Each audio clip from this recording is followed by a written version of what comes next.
I'm Mark. And I'm Josh. And this is Comics Are Awesome, brought to you by Alter Ego Comics. This week we have all kinds of awesome stuff as usual, including the next installment of Generations from Marvel, Batman, the Red Death, and other fun, exciting things. A team up between two characters you never thought would team up before. So if you're interested in any of what I just said, stay tuned and we'll get there. My pick of the week is Generations, The Marvels, #1. This is Ms. Marvel and Ms. Marvel by G. Willow Wilson and Paolo Villanelli. Wow. Am I right? You're right. Wow is the correct response. Wow is the word. Grease is not the word. So, Kamala Khan, of course, if you're up with Secret Empire and Generations and all that whiz-bangness that's going on over at Marvel. Is it up with or down? I am both down and up with it. Down with the sickness? I don't know. Okay. Up with hygiene. I don't. Up with people? Yes. Kamala is sucked into the Vanishing Point, and the Vanishing Point spits her out in 70s era Marvel, New York City, and she is, surprise, an intern at the Daily Bugle, but she goes to work for their new women's magazine called Woman. I think it's called Woman. I think. And the editor is Carol Danvers. So you get the newer Miss Marvel and the old Miss Marvel when she was a little more carefree and aloof. She was more like Mary Tyler Moore. I could hear the Mary Tyler Moore theme playing when they showed Carol in her 70s boots and her 70s sweater, whatever it was. She, as Kamala says, Carol hasn't had all of the weight of the world on her, the weight of the universe on her, which is kind of what she has now.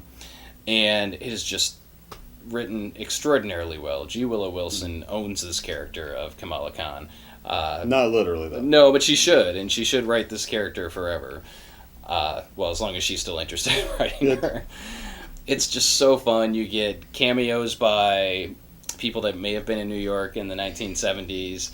And this is pre-Rudy Giuliani New York, so it's like scummy and dirty and just... but the book, every page is a joy to read. It was so good. These Generations books have been I don't want to say deceiving, but I'm liking them more than I thought more than I thought I would. When they first started, I thought, what is this? This is kind of a stopgap until they get their act together. And we had said prior to them coming out, it's probably going to depend. The quality is going to depend on the creators involved. And when you have someone of the level of G. Willow Wilson writing this story featuring characters that she cares about very much, you're getting a top-notch product. So this was a no-brainer for me, pick of the week. Yeah, and absolutely. I mean, all the creators are good. I don't know if there's like almost no one on there that's not fairly high-tier Marvel writer.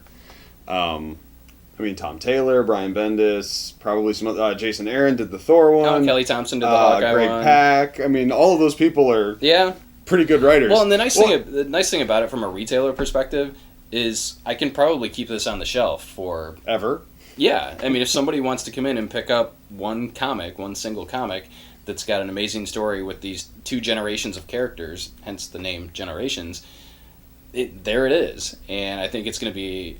I actually think it will work better as single issues than as a trade. Mm-hmm. So as long as they keep them in print, I think we should have them in stock, and most stores should. Yeah, and I think they're all very fun, but a lot of them are really kind of big. Maybe not big, but they're important character moments. Like Kate kind of reconnecting with Clint after their time apart. Like it's the next logical step in the development that character's been taking for years. The fight between Kamala and Carol in this. It's very emotionally resonant if you have been reading them, but they're also easy, fun, awesome comics if you haven't. So good. And cheers to Paolo Villanelli, who does a very impressive job on the artwork, making it look very 1970s. Whoever this person is, I've never heard of him before. It was outstanding, and I think it fit the book really well, but I really liked his art style too.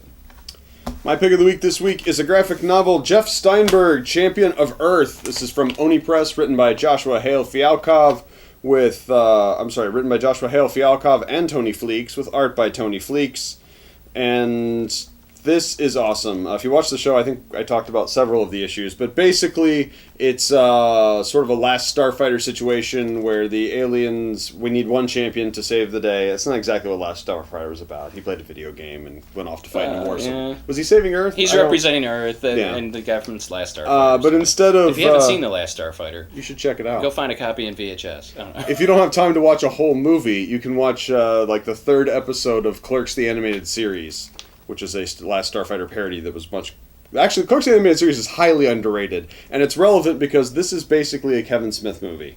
The hero is callow and stupid, and he obsessed with poop. Yeah, there's stupid, dirty jokes and weird pop culture conversations with friends, alongside giant fighting robots and aliens for the Earth, and just awesome. If you like Kevin Smith movies, if you like sci-fi, you will enjoy this. If you like to laugh, check out Jeff Steinberg, Champion of Earth. Yes. For people that like funny books, actual funny books. If you like public relations. Public relations, like good animal. Star Wars Captain Phasma, issue number 2.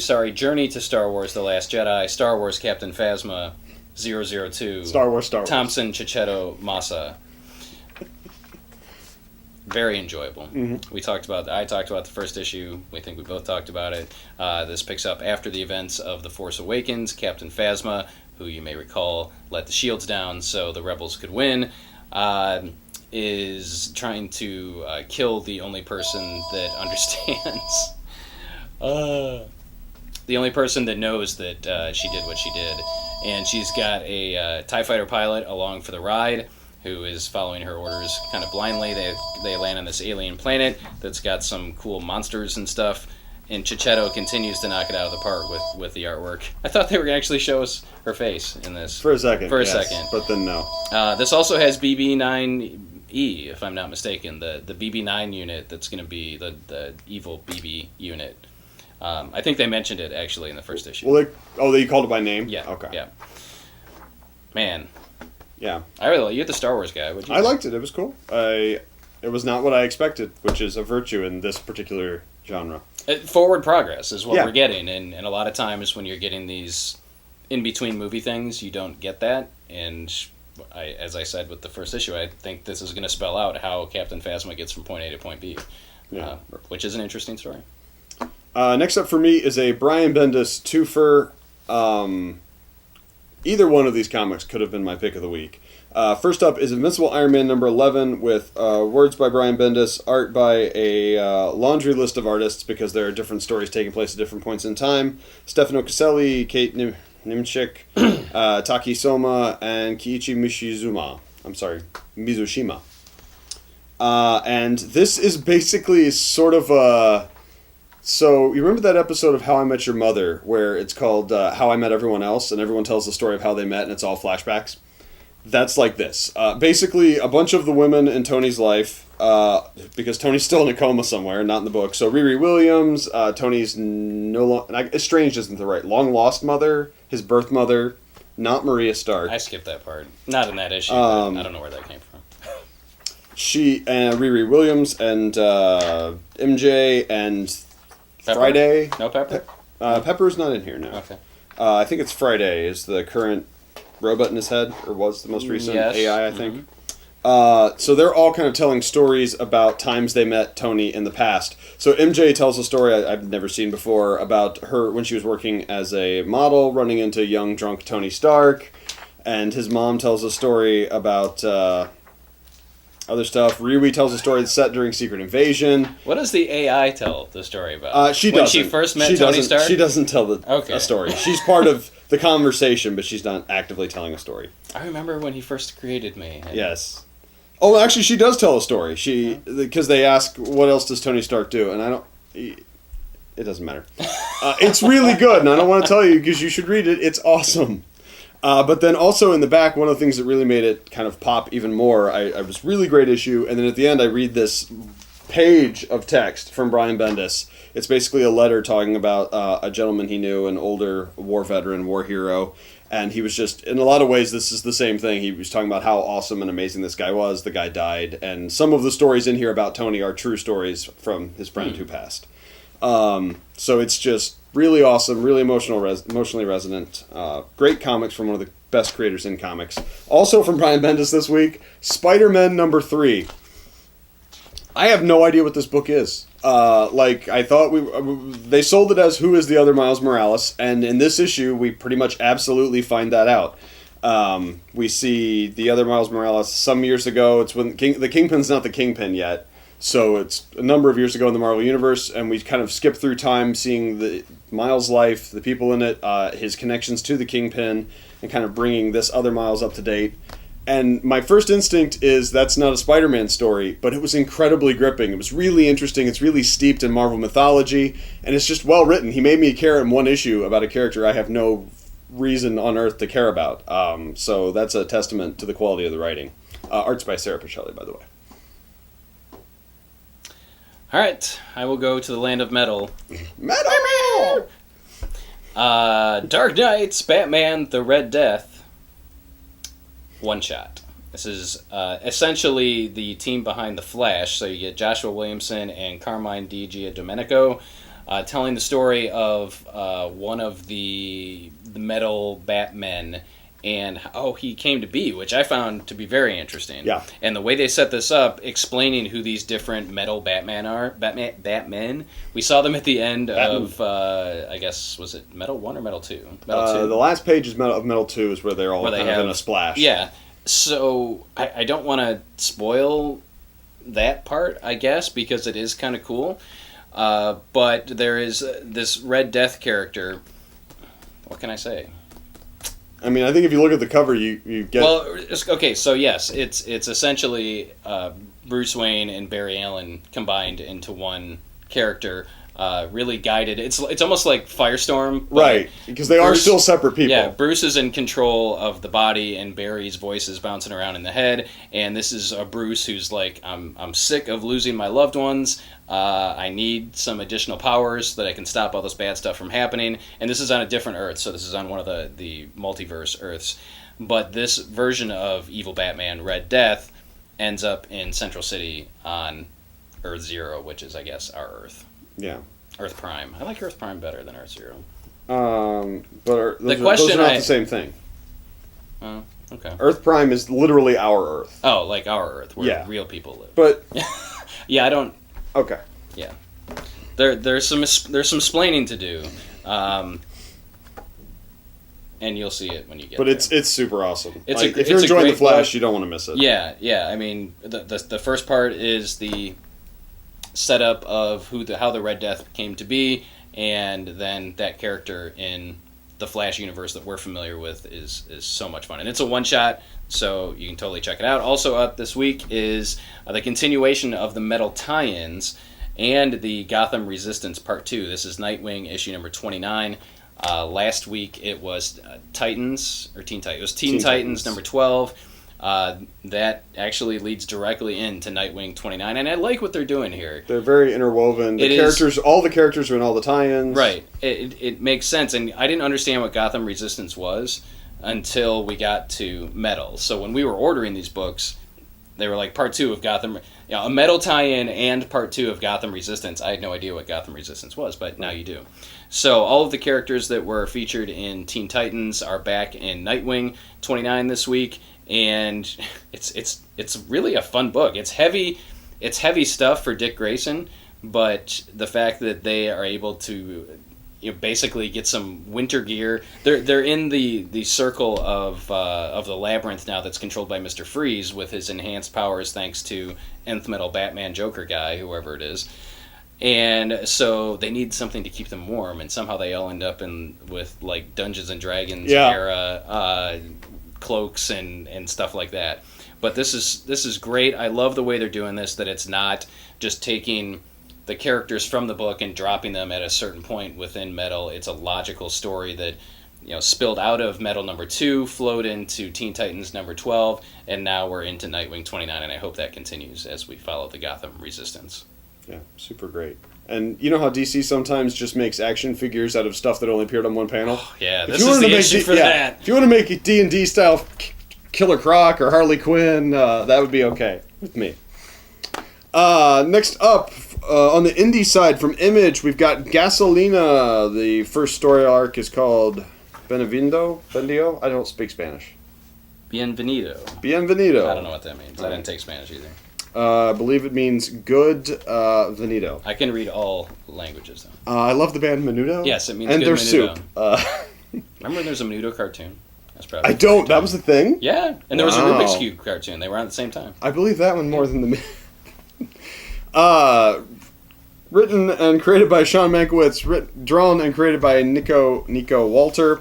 This is a story. One of the big things they tell you in anytime you're talking about writing in plays and movies, is you want to enter the action as late as possible and get out as quickly as possible. And they absolutely have subscribed to that here. It definitely starts with characters we don't know what's going on. It looks like it's a couple who, a woman who's from, I believe they're in Mexico, and her husband, boyfriend, guy, whatever, who is not from Mexico. They've been elsewhere, they've had adventures, things have happened, and now they're back in Mexico because that's the only place they can go. He's working on a sugarcane farm, although it's kind of implied that he has a very special set of skills that make him a nightmare for people like you.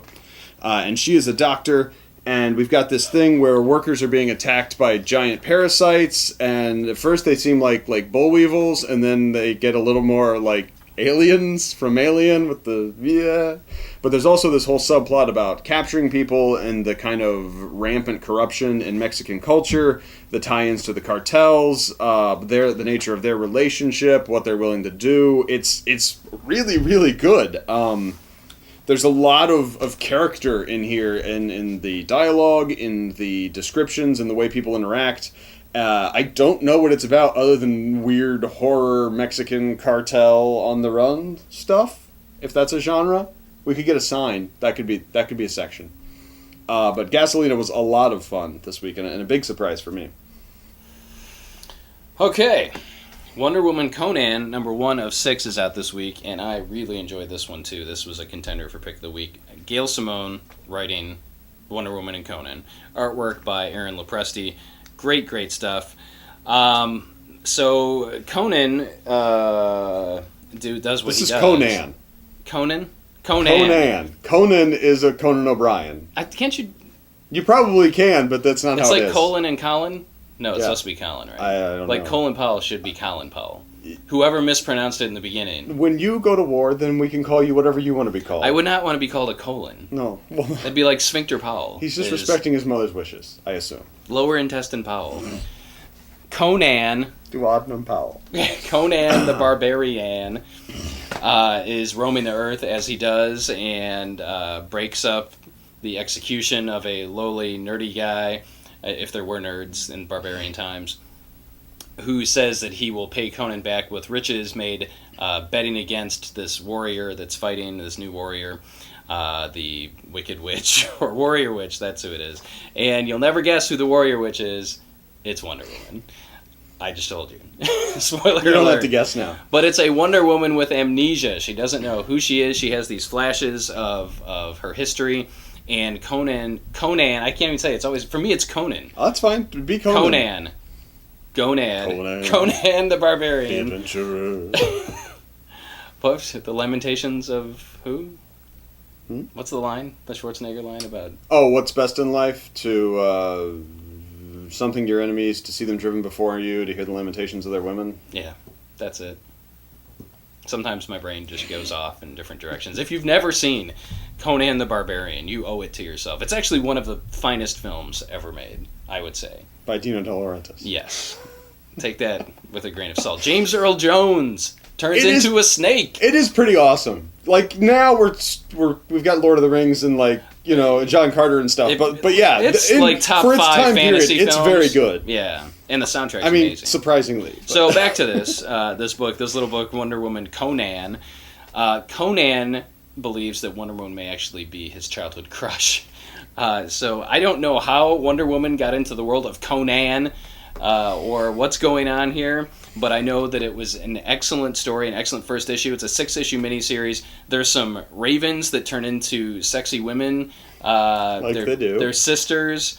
And at first I thought they were like Odin's. And young Diana lassoing a great white shark. I mean, what is not to love? And Lopresti Man, what have you been drawing, Aaron Lopresti? Who have you been working for? Because this artwork is outstanding. Outstanding, I say. So you owe it to yourself and Gail Simone and Aaron Lopresti and the world, really, to pick up Wonder Woman Conan #1. Next up for me, Conan. Aftershock, or from Aftershock Comics, Dark Ark #1, written by Cullen Bunn with art by Wando. And this is the story of the other Ark, not the one from Genesis? Yeah, we'll say Genesis. Not the one from Genesis with, 7 of each creature and that then wasn't 2 in Genesis. Yeah. Was it? Okay. Genesis, Exodus. Exodus starts with the stuff of Moses, Okay. or Moses, which is after. Well, it's at the same time period, though. Well, no, there's lots of years in there between. I mean, not lots I of years. thought both arcs were out there. Yes. Okay, never mind. What do we... I'm texting and half listening. Okay. So I get that a lot, actually. The other arc is still out and about, the one sent by, presumably, the Lord. The one that Indy finds? Yes, Yeah, that's okay. the one. Oh, that's a different arc. The Ark of the Covenant. Yeah, that's much later. This is the Arc of the Demons. And Yes. So some dark demony looking figure, I think it's actually the Chernabog from Yes. Fantasia, possibly, has sent a warlock to gather creatures together, the fantastic creatures like unicorns and dragons and dinosaurs and vampires and manticores, and to keep them safe from the floodwaters, because Noah did not see fit to do that. He was like, screw you, Manticore. Screw you, Narwhal. That's right. Oh, not the Narwhal. It can swim. I think it'll be all right. It might be.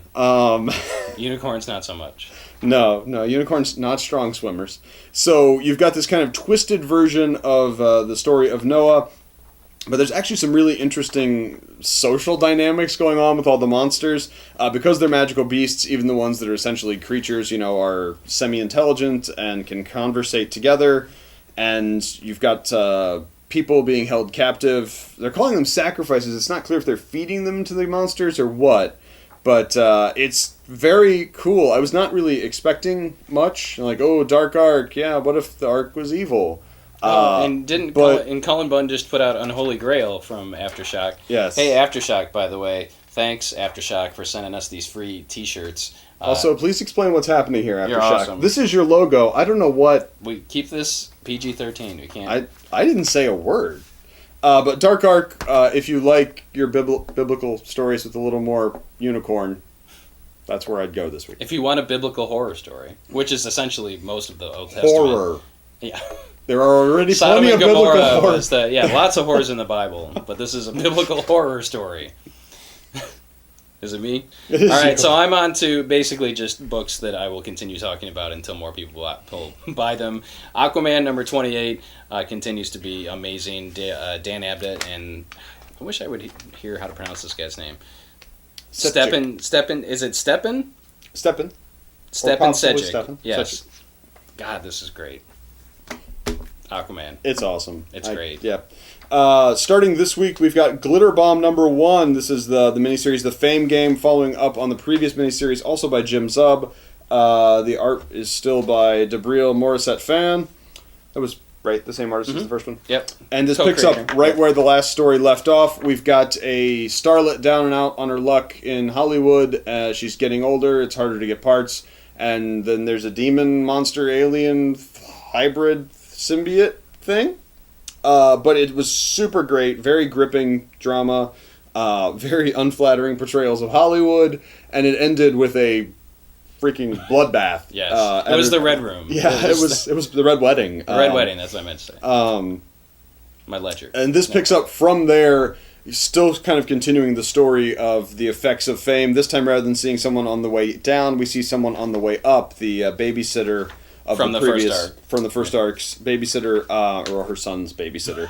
But she's now been cast into the limelight because of her connection to this person. And because of the way media works. And in Hollywood, any amount of exposure can get you places. And so it's still very cool human stuff, but there's also still some dark, murdery stuff lurking about the edges. Just a top-notch book. You should totally check out the first graphic novel if you haven't read it. If you can handle murdery, true Hollywood story kind of demon stuff. And Batman 31 is out this week. This is the War of Jokes and Riddles, part 27. I don't even know what part this is. This is the last part. No, there's one more to go. Oh, is there one more? Yep. I assume it's just one more. Great stuff. First off, great cover by Mikkel Janin, and this is Tom King and Mikkel Janin again. So the saga of Kite Man, we're done with the Kite Man interlude, which we had for the last couple issues, and we're back to now Batman and the Riddler are allies against the Joker and his minions, and this is it. This is the throwdown. The Joker is holed up in Nakatomi Plaza, Nakatomi Tower, and Batman and his allies are trying to bust in. Good stuff. And remember that the present day bookend overarching story here is Bruce Wayne telling this story to Selina Kyle, Catwoman, after he has proposed to her. And it's building towards whatever happens next issue, where he basically says, after I tell you this, you may not want to marry me. So who knows what that will be, but Tom King will make it great, I'm sure. My money's on he reveals himself to be Kite Man. Also, Kite Man should be everyone's cosplay next year. Everyone should have kites, yes. Next up, or last up for me this week, we've got Bloodshot Salvation #1, written by Jeff Lemire with art by Louis LaRocca and Miko Suano. Sorry. So if you saw Logan, about a guy with a healing factor who's been abused and experimented by the government and a child who has similar powers on the run, you might like Bloodshot Salvation. But seriously, Jeff Lemire is doing an amazing job with the Valiant universe. Actually, pretty much all of the Valiant writers are. They're getting A-list talent and letting them do what they want. This is like the 7th Bloodshot #1 Lemire's done. Bloodshot Reborn, Bloodshot USA, Bloodshot Salvation. But they're really fun. So if you want a different world where you don't necessarily need to know 60 years of continuity, maybe check out some Bloodshot. Again, Valiant goes above and beyond when it comes to the presentation of their books. Nice cardstock cover, amazing artwork, A-list writers, and interesting characters. Yeah, so. No ads until a couple of their stuff at the back. Yeah, they're just house ads at the back. Great value in Valiant Comics, both V words.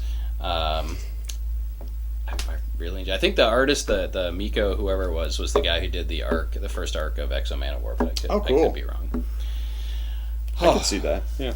So you may have noticed this episode, we're a little more carefree. It went a little longer than usual because we're recording at a different time when we're not facing the normal time constraints that we have. So we've kind of gone off the rails a few times. And also, we have to be more free because the building could fall on us at any moment. Yes, so this may be our last transmission. It's a little inside joke for those of you that follow us on Facebook and know what's going on in the world. Not just the world. It's going on our street right now. So, the street where you live. Amazing stuff this week. It constantly amazes me that we have this much to talk about. Oh, yeah. We've been doing these videos for a very long time, and every week we get fired up about at least 10 to 15 titles.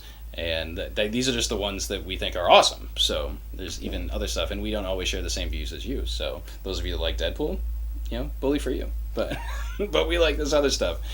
So head on out to your local comic shop and pick up a big old stack of awesomeness. Join our private Facebook group, Comics Are Awesome. There'll be a link in the show notes below where you can continue the conversation and ask us questions. You can do that in the comments also, and make sure to give this episode a thumbs up so that more people see it and more people discover comics that are awesome. I gotta stop saying that, really. Just once or twice would be enough. Thanks for watching. Do you have any final thoughts? I don't. Okay. One day you will. And then I'll be dead because it'll be my final thought. My final thoughts. We're all gonna die.